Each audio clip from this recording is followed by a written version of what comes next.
Hey guys, आज के इस वीडियो के अंदर आपने जो बोला था कि सर आप हिंदी की जो सीरीज़ आपने चलाई थी उसको एक बार दोबारा से चालू कर दीजिएगा क्योंकि आपका जो एग्ज़ाम है वो आने वाला है। तो चलेगा, आज के इस वीडियो के अंदर हम कुछ पर्यायवाची जो एग्ज़ाम में पूछे गए हैं उनको मैं आपके साथ डिस्कस करता हूँ। इसमें टोटल 12 क्वेश्चन हैं और अब देखता हूँ कि 12 में से 12 कितने विद्यार्थी ला सकते हैं।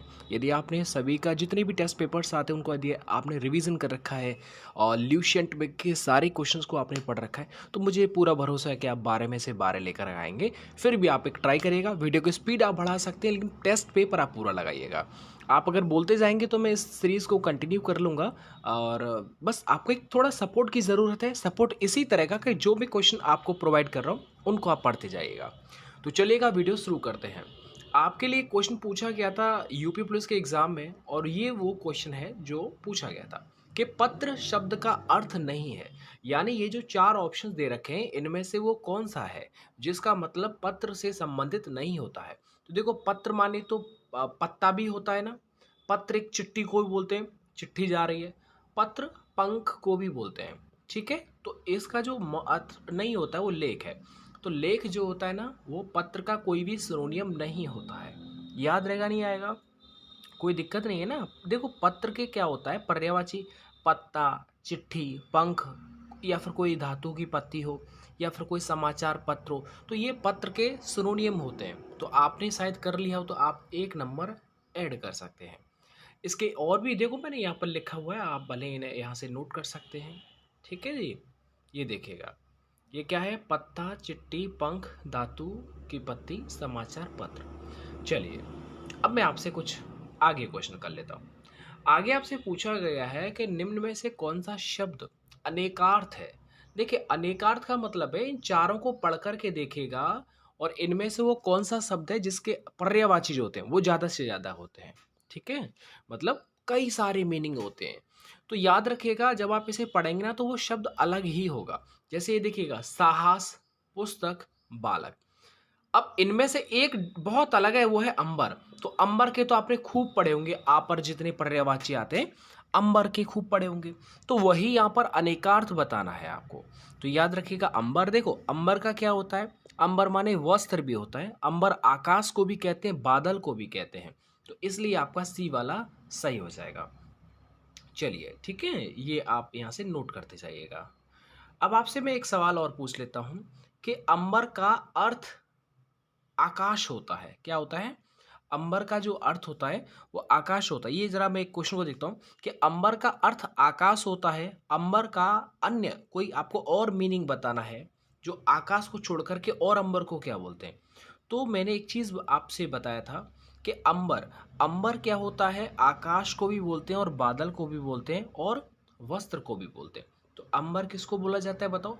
अंबर का एक मीनिंग तो आकाश होता है लेकिन अंबर का एक और मीनिंग उसने पूछा है, वो होता है वस्त्र। यहाँ पर ये देखिएगा, पहले में ही मैंने आपको बता दिया था कि अंबर का मतलब आकाश भी होता है, बादल भी होता है। अब पूछे एक और अर्थ बताओ, तो वस्त्र भी होता है। ठीक है, याद हो जाएगा, इसमें आपको कोई परेशानी तो नहीं आएगा। तो इसका वस्त्र जो है वो राइट आंसर हो जाएगा। अब देखिएगा, एक पढ़ने का तरीका कि ये जो 3 और दे रखे हैं इनको भी आपको याद आना चाहिए, इनके क्या क्या सिनोनिम होते हैं। तो सारे ऑप्शंस को देख करके आपको याद आ जाना चाहिए। तो ये चीज़ें आपके सामने रखी हुई हैं, उन्हें आप पढ़ लीजिएगा। ये आप देख सकते हैं कि अंबर के अनेक अर्थ हैं, जैसे वस्त्र, कपास, एक इत्र, अब्रक को भी बोलते हैं, एक नज़र को भी बोलते हैं और मेघ उसको भी बोला जाता है। अब आपसे एक और सवाल पूछा है कि निम्नलिखित विकल्पों में से अनेकार्थ शब्द बताना है कि इनमें से वो कौन सा शब्द है जिसके सिनोनियम होते हैं, मतलब पर्यायवाची होते हैं। नासिक, अंग, कान, नेत्र। तो सबसे अलग ये देखो, अंग। तो अंग जो है ये अनेकार्थ है। सवाल होगा, सर अंग के कितने पर्यायवाची कौन कौन से होते हैं। जैसे अब देखिएगा, अंग माने भेद होता है, भेद, पक्ष, टुकड़ा, अंश, शरीर, अवयव या फिर एक देश का कोई नाम, ठीक है, ये भी होता है। तो याद रखिएगा, अंग के इस तरह के पर्यायवाची होते हैं, ना से कान, ना ये नहीं। तो यहाँ पर मैंने लिखा हुआ है, उसे आप पढ़ लीजिएगा, आपके लिए ही है सुविधा, ताकि आप और सामने आंखों से देख पाएं। निम्नलिखित अनेकार्थी शब्द का दूसरा अर्थ बताइएगा कि अज, अजन्मा, इसका एक दूसरा मतलब क्या होता है। अज, अजन्मा, बताओ जल्दी से क्या होता है। देखिए बताता हूँ। अज, अजन्मा जो होता है ना, इसका मतलब ये होता है कि जिसका कभी जन्म या फिर कभी मृत्यु ना हो। तो वो बताओ कौन है? वो तो भगवान है ना, ईश्वर है। ईश्वर जिनका न तो जन्म होता है और ना ही मृत्यु होती है। तो अज अजन्मा, ठीक है, न तो इसका जन्म होता है ना ही इसकी मृत्यु होती है, तो उसे क्या बोलते हैं? उसे ईश्वर बोलते हैं, भगवान बोलते हैं। तो ये आपको याद कर लेना है, ठीक है जी। चलो ये आप पढ़ लीजिएगा। आगे देखिएगा, आगे और भी क्वेश्चन है और सबसे अच्छे, बस आपको एक टेस्ट लगा रहे हैं और उसमें से पूरा स्कोर आप बताना। अंक शब्द का अनेकार्थी शब्द नहीं है। चार को पढ़ लीजिएगा और बताओ अंक।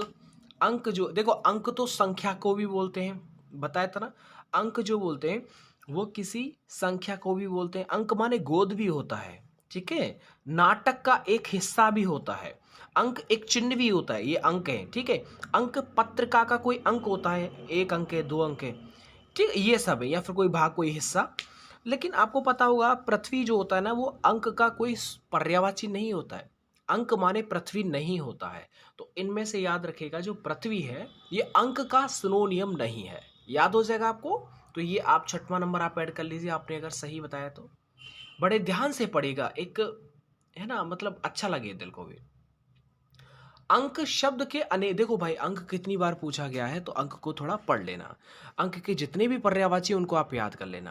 अंक शब्द के अनेकार्थी शब्द समूहों का चयन कीजिएगा। बताओ, मैंने अभी अभी बताया था कि अंक माने, बताओ क्या क्या होता है। अंक माने एक संख्या भी होता है, बताया था नहीं बताया। अंक माने संख्या भी होता है, अंक माने गोद भी, और अंक माने अध्याय। होता है कि नहीं होता, बताओ जल्दी से।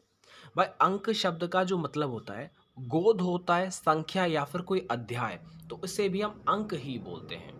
ठीक है सर जी। देखो गोदी नहीं, गोदी तो नहीं, गोदी नहीं, गोद होता है, संख्या, भाग, टुकड़ा।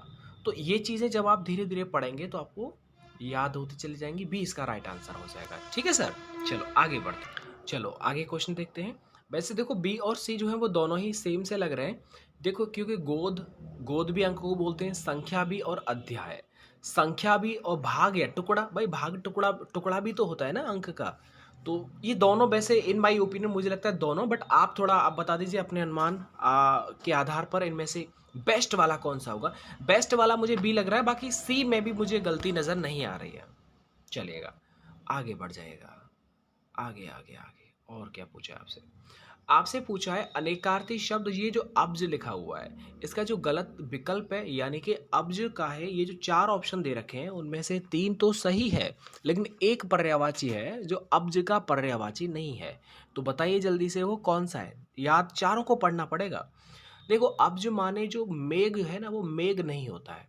अब्ज माने मेघ नहीं होता है। तो क्या होता है सर? देखिए अब्ज का पर्यायवाची होता है, अब्ज माने कपूर, अब्ज माने चंद्रमा, अब्ज माने शंख, अब्ज माने कमल, ये होता है। तो याद रखेंगे, तो अब्ज का जो पर्यायवाची है वो मेघ नहीं है। तो ये चीज़ें आप याद रखिएगा। चलिए आगे बढ़ जाते हैं, आगे इन सारी चीज़ों को आप पढ़ते जाइएगा। आगे बताइए। अरे ये तो मैंने आपको दिखाई दिया। चलो वो थोड़ा सा सेट नहीं हुआ था। यहाँ पर आपको बताना है निम्नलिखित विकल्पों में से अपेक्षा का अर्थ कौन सा है। अपेक्षा का अर्थ क्या है, जल्दी से बताओ चारों को पढ़ करके। तो देखो उपेक्षा, अभिलाषा, अंधकार और स्निग्ध। तो याद रखिएगा, जो अपेक्षा है, अपेक्षा का मतलब है किसी से अपेक्षा रखना, मतलब अभिलाषा क्या है बी वाला? अभिलाषा। किसी से अपेक्षा रखने का मतलब है अभिलाषा। तो याद रखने अपेक्षा का अर्थ क्या होता है? अभिलाषा। जबकि उपेक्षा का बताओ, उपेक्षा, अंधकार या स्निग्ध, ये अलग अलग चीज है, ठीक है। तो इन चीजों को आप याद रखना, बी वाला एकदम सही है। अब से एक और पूछ लिया गया है और वो ये है, उसने पूछा नीचे दिए गए काले अक्षर, यानी कि ये जो मैंने लिखा है ये हेडलाइट वाले शब्द का अनेकार्थी शब्द बताना है। आजकल के घरों में एक सुसज्जित कक्ष आवश्यक होता है। तो अब इसने वर्ड दिया है सुसज्जित कक्ष, इसका आपको पर्यायवाची बताना है। तो इसका पर्यायवाची क्या बताओ? कमरा नहीं, नहीं, नहीं, ये तो गलत बात है। घरों में कमरा तो सभी मिलता है। खाना नहीं, और अंतःपुर नहीं, बैठक। तो पता होगा सुसज्जित कक्ष जिसे बोलते हैं, मतलब उसे बैठक को बोलते हैं। तो जाहिर है आजकल के घरों में भाई कम से कम बैठक तो होना चाहिए। अब कमरा तो होगा ही होगा, वो तो अलग चीज़ है। खाना और खाना, ये खान खान पान नहीं, ये सुसज्जित नहीं, वो अलग है। लेकिन ये जो है वो बहुत ज़रूरी है, बैठक। तो चलो ये आप थोड़ा याद रखिएगा। इसके बाद एक लास्ट है जो आपको मुझे बताना है, और वो ये लास्ट ये है, ये जो और शब्द दिया है इसका आपको बताना है। ए, बी, सी और डी भी होगा भाई। डी कहाँ चला गया, नीचे होगा। परंतु अपना आपको बताना है और का इनमें से मतलब क्या क्या होता है।